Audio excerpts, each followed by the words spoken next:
दोस्तों, अगर किसी को गिरे हुए रुपए मिल जाएं तो ऐसे कितने लोग होते हैं जो लौटा देते हैं। शायद 100 में 1-2 लोग होते हैं। लेकिन वो उन पैसों को हजम करने से पहले एक बार भी नहीं सोचते कि अगले को इस पैसों की कितनी ज़रूरत हो सकती है। आज की कहानी कुछ ऐसी ही है कि जब एक लड़के को गिरा हुआ पर्स मिलता है, उसमें रुपए थे और उन रुपयों को वो खर्च कर देता है। लेकिन उसे बाद में पता चलता है कि उन्हीं रुपयों की वजह से किसी की मौत हो जाती है। उसके बाद दोस्तों बहुत दुखी होता है, पश्चाताप की आग में जलने लगता है। लेकिन उसके बाद क्या होता है दोस्तों, एक दिल को छू लेने वाली कहानी है। आइए जानते हैं पूरी कहानी इस वीडियो में। लेकिन वीडियो में आगे बढ़ने से पहले वही रिक्वेस्ट, वीडियो को लाइक कर दीजिए, चैनल को भी सब्सक्राइब कर लीजिए ताकि मेरा हौसला बढ़ता रहे।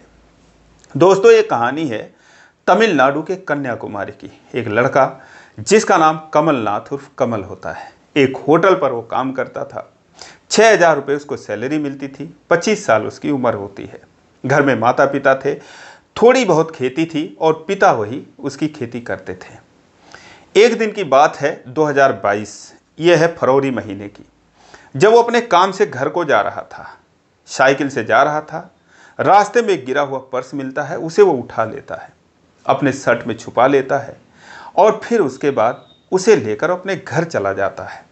वहाँ पर जाते ही जब उस पर्स को खोल के देखता है तो उसकी आंखें चमक जाती हैं, क्योंकि उनमें रुपए भरे पड़े थे। दोस्तों, जब रुपए निकाल कर गिरता है तो 15,000 रुपये थे। उसमें आधार कार्ड था। आधार कार्ड जब निकालता है तो उस पर एक उर्वशी नाम की लड़की का आधार कार्ड होता है, जिसकी उम्र करीब 24 साल की होती है। साथ में कुछ कागजात थे। वो सारी चीज़ें देखता है। एक बार सोचता है कि यार, ये जिसका पर्स है उसे लौटा देना चाहिए। लेकिन दोस्तों, जो कमल था उसे मोबाइल लेना था। वो अपने मोबाइल के लिए 6,000 रुपये जैसे तैसे करके इकट्ठा कर रखे थे। सोचता है और 4,000 रुपये इकट्ठा कर लूँगा तो 10,000 का स्मार्टफोन ले लूँगा। लेकिन अब उसे जब 15,000 रुपये मिल जाते हैं तो फिर वो उन सारे रुपयों का, यानी कि 15,000 रुपये का जाकर एक मोबाइल ले लेता है सैमसंग का। और उसके बाद अगले दिन वो काम पर नहीं जाता, होटल पर नहीं जाता, बहुत खुश होता है। उसकी माँ पूछती है कि मोबाइल कहाँ से लाया, कितने का लाया, कहाँ से पैसे लाया। कहता है मैंने सेठ से पैसे मांगे हैं, कुछ दोस्त से मांगे हैं और इसीलिए मैंने मोबाइल लिया है, कुछ उधार भी कर दिया है। उसकी माँ भी खुश हो जाती है कि चलो बेटा एक एक चीज़ के लिए तरसता है, कम से कम अपने कमाई से मोबाइल ले लिया, कुछ खाने पीने की चीज़ें भी ले आया घर में। वो बहुत खुश होती है। फिलहाल उस दिन वो सारा दिन मोबाइल देखता रहा, रील देखता रहा और जी भर देखता रहा। अगले दिन वो काम पर गया, लेकिन वो अपना मोबाइल अपने घर पे छुपा कर जाता है। सोचता है कि काम पर जाऊंगा तो लड़के पूछेंगे कहाँ से लिया, और जो स्टाफ है, इसीलिए वो घर पे ही रख देता है। और जो पर्स था उर्वशी का, वो आधार कार्ड और उसमें जो हॉस्पिटल के पेपर थे, वो सब घर के कोने में कहीं रख देता है। काम पर जाता है और उसके बाद फिर काम से वापस आता है तो मोबाइल में लग जाता है। ऐसे ऐसे 4 दिन का वक्त बीत गया। वो हमेशा बहुत खुश रहता है मोबाइल को पाकर। लेकिन 4 दिन के बाद दोस्तों, जो उर्वशी थी वो उस पर्स को ढूंढते ढांढते पता लगाते हुए उस होटल पर आ जाती है। वहाँ पर बैठती है, कहती है कि ज़रा चाय देना, समोसे देना। वहाँ पर लंच डिनर भी मिलता था। तो उस बात का वो जिक्र कर देती है कि मेरा यहीं पर कहीं पर्स किसी ने चोरी कर लिया था, यहीं से, इसी के आसपास एरिया में। अब दोस्तों, वो कमल सुनता है तो हैरान हो जाता है और वो कहती है कि उस पैसों की वजह से मेरे पिता की मौत हो गई। रोने लगती है। कहती है मेरे पिताजी जो है, दरअसल उसके पिता जो है सरकारी हॉस्पिटल में एडमिट थे। वहाँ पर उन्हें फ़ायदा हो नहीं रहा था, काफ़ी ज़्यादा वो गंभीर बीमारी थी उनको हो चुकी थी। तो वो सोचती है कि प्राइवेट हॉस्पिटल में ले जाऊंगी तो ये बच जाएंगे।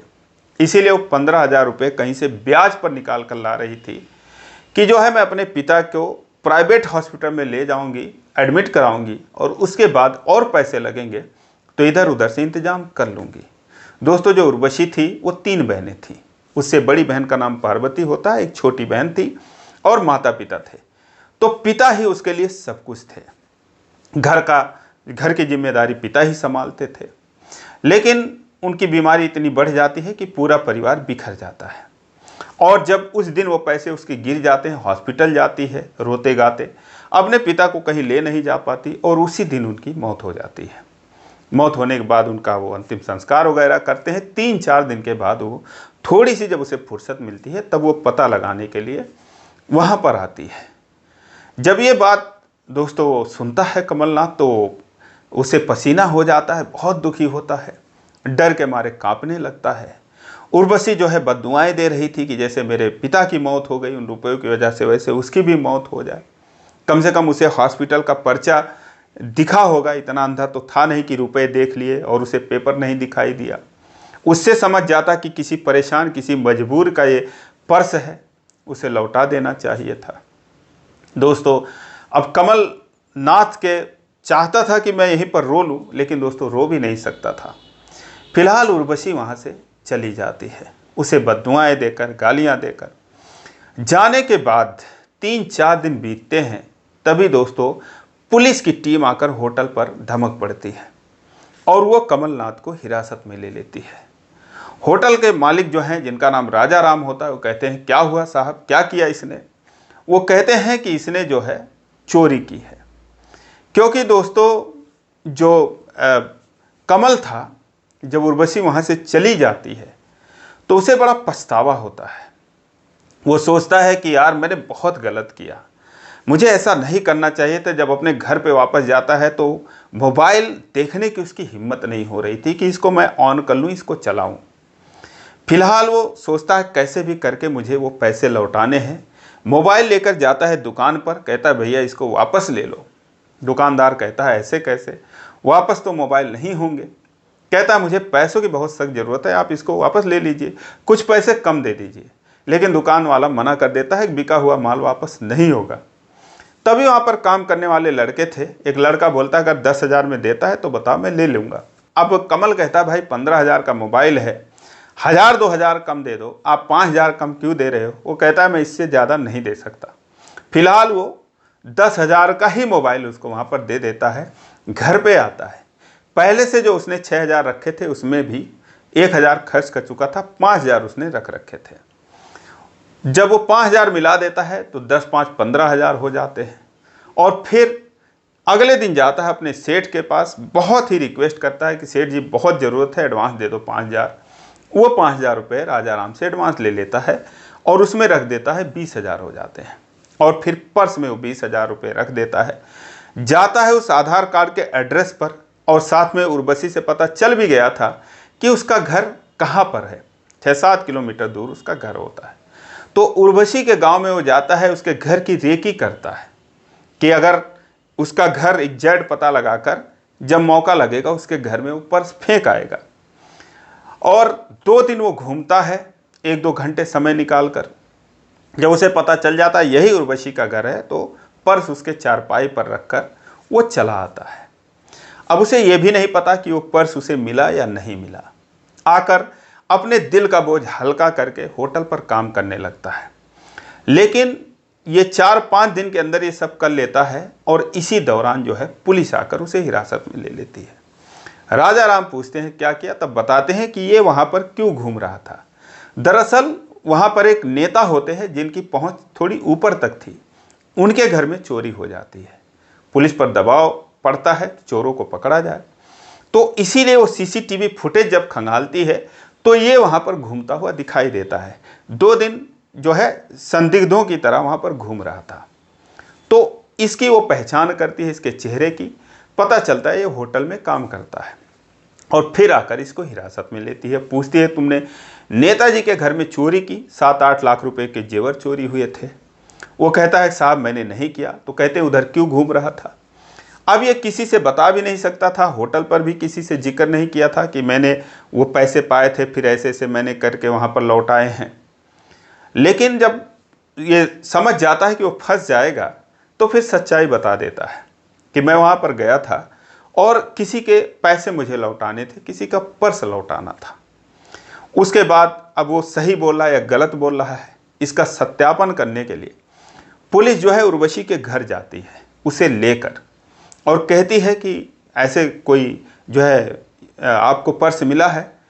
तो कहती है कि हाँ मुझे पर्स मिला था और मेरे चारपाई पर कोई मेरा गिरा हुआ पर्स या कोई चुरा लिया था, वापस करके चला गया। समझ में नहीं आया कि उसने ऐसा क्यों किया। 4-5 जो है 1 हफ्ते बाद उसने वापस किया, तो पता चलता है कि इसको ही वो पर्स मिला था। अब दोस्तों जो कमल था वो उर्वशी के सामने खड़ा था, लेकिन उससे अपनी नज़रें मिला नहीं पाता है। उर्वशी कहती है अरे ये तो होटल में काम करता है, उस दिन तो ये मिला था और कुछ बताया नहीं। फिलहाल वहाँ इस बात की पुष्टि हो जाती है कि वहाँ पर पर्स देने गया था, लेकिन और सत्यापन करने के लिए वो मोबाइल की दुकान पर भी जाती है और वहाँ से सब कुछ साफ साफ पता चल जाता है कि हाँ ये दूसरे काम से वहाँ पर गया था, इसकी इसमें कोई इन्वॉल्वमेंट नहीं है। फिलहाल पुलिस अपना काम करती है तो पता चल जाता है कि नेताजी के घर में जो चोरी हुई थी उनका एक ड्राइवर, एक नौकर और उन्हीं के पार्टी के 2 कार्यकर्ता उनके घर में आते जाते थे और इन्हीं लोगों की मिली भगत थी। फिलहाल उसके मामले का खुलासा हो जाता है और वो मामला शांत हो जाता है। लेकिन अब इसके जो कमल था इसका भांडा फूट चुका था, होटल पर भी पता चल जाता है। तो होटल का जो मालिक कहता है यार तुझे पैसे नहीं रखने चाहिए थे, पर्चा देखना चाहिए था, लेकिन चलो अच्छा किया तूने कम से कम 15 की जगह 20,000 रुपये वहाँ पर दे आया। लेकिन अब इस बात से जो उर्वशी थी दोस्तों वो संतुष्ट नहीं थी, क्योंकि उसे लगता है कि इन्हीं पैसों की वजह से उसके पिता की मौत हो चुकी थी और वो अपनी बड़ी बहन के साथ यानी पार्वती के साथ होटल पर आती है और आते ही जब अपने पिता का क्रियाक्रम वगैरह निपटा लेती है तब आती है। आते ही जो है वो कमलनाथ पर टूट पड़ती है, उसे दोनों बहनें झपटती हैं, उसे 2-4 तमाचे मारती हैं, गालियाँ देती हैं। अब वो हैरान हो जाता है दोस्तों, रोने लगता है, क्योंकि वो बार बार हाथ जोड़ता है, कहता मुझे माफ़ कर दो, मुझसे गलती हो गई, मुझे नहीं रखना चाहिए था, लेकिन जब मुझे पछतावा हुआ, मुझे पता चला, अगर पता होता तो नहीं रखता, पता चला तो मैं जो है कैसे भी करके आपके पैसे दे आया। फिलहाल राजा राम जो है बीच बचाव करते हैं और कहते हैं कि मैडम देखो ऐसा है कि अगर पर्स किसी को भी मिलता, क्योंकि इसने चुराया तो था नहीं, गिरा हुआ था, गिरा हुआ पैसे अगर किसी को मिलता है कौन देता है आज के ज़माने में? आप खुद बताओ, आप इतनी परेशान थी, अगर आपको मिल जाता उस दिन पैसे तो आप लौटाती। उस पर दोस्तों उसके बाद थोड़ी वो शांत होती है।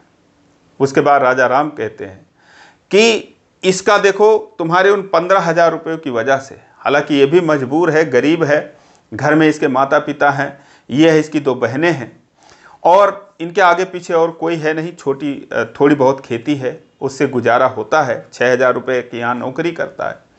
मोबाइल लेने का शौक़ था तो खर्च कर दिया, लेकिन उससे बड़ी बात कि वो मोबाइल फिर ले जाकर वापस किया और तुम्हारे 15,000 के चक्कर में इसने 10,000 रुपये अपने पास से लगाकर और फिर जाकर तुम्हें वो पैसे दिए।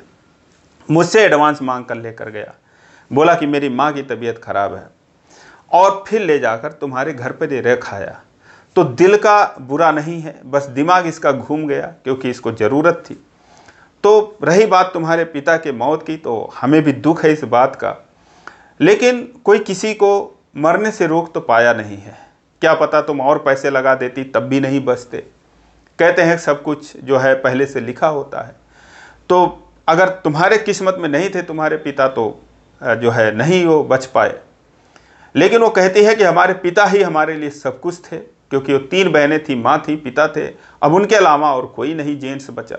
वही थोड़ी बहुत खेती बाड़ी करते थे, इधर उधर से मेहनत मजदूरी करके अपने परिवार का पेट पालते थे। तो इस बात से बहुत दुखी थी। फिलहाल जब बहुत समझाते हैं तो थोड़ी सी शांत पड़ती है। अब दोस्तों जो उर्वशी थी उसकी भी हालात ठीक नहीं थे, तो राजा राम कहते हैं कि देखो मैं तुम्हारी एक मदद कर सकता हूँ और तुम जो है अगर चाहो तो मेरे होटल पर आकर काम कर सकती हो। दोस्तों वो तैयार हो जाती है, कहती है ठीक है, और उसके बाद वो आकर वहाँ पर काम करने लगती है। 6,000 रुपये उसे भी मिलने लगते हैं। लेकिन इस काम के दौरान अब वो किचन में काम करती थी और जो कमल था वो वेटर का काम करता था। इन दोनों में कोई बातचीत नहीं होती है, क्योंकि कमल को अभी भी अफसोस होता था कि उसे ऐसा नहीं करना चाहिए था, और कहीं ना कहीं उर्वशी को भी एहसास हो रहा था कि उसने जितनी इसको बद्दुआएं दी, मारा, उसे नहीं मारना चाहिए था। फिलहाल धीरे धीरे 2-3 महीनों का वक्त बीत जाता है। उर्वशी को एहसास होता है कि जो कमलनाथ है वो दिल का बुरा नहीं है, सीधा साधा है, भोला भाला ईमानदार है और मेहनती है, तो मैंने कहीं ना कहीं इसके साथ गलत किया। धीरे धीरे उसे पछतावा होने लगता है। वो खुद से ही जो है कमल से बोलने लगती है। जैसे किसी का ऑर्डर लेना होता था तो उससे बोल देती थी क्या बनाना है, कितना बनाना है, क्या डालना है। तो धीरे धीरे करके जब वो बोलने लगती है, कहती है कि अब जो भी नाराज़गी है उसे छोड़ दो, एक दो बार सॉरी बोलती है, तो कमल भी जो है दोस्तों धीरे धीरे उससे बोलने लगता है। अब इन दोनों की बातचीत होने लगती है और उसके बाद धीरे धीरे दोस्ती हो जाती है। एक दिन जब 4-5 महीने काम करते हुए बीत जाते हैं तो उर्वशी को भी 6,000 रुपये मिलते थे। तो एक दिन वो एक 10,000 रुपये का फ़ोन लेकर आती है और कमल के हाथ पर रख देती है। कमल कहता है ये क्या है? कहती है मेरे तरफ से गिफ्ट है, आपको फ़ोन चाहिए था ना, तो ये फ़ोन मेरे तरफ से रख लो। दोस्तों कमल की आंखों में आंसू आ जाते हैं, उर्वशी की भी आंखें भर जाती हैं और फिर उसी दिन से इन दोनों के बीच जो भी मनमुटाव था वो ख़त्म हो जाता है और धीरे धीरे करके इन दोनों में प्यार हो जाता है, क्योंकि उर्वशी भी मेहनती थी, सीधी सादी थी, सुंदर थी। इन दोनों में प्यार हो गया।